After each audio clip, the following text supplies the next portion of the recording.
மீன் குழம்பு. மீனும் நல்லா வெந்துருச்சு.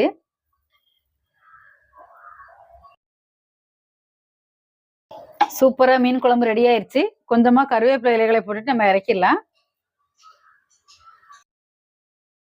இப்ப நம்ம இறக்கி வச்சிடலாம். நல்ல கம்ம கம்மன்னு வாசனையா இருக்கு.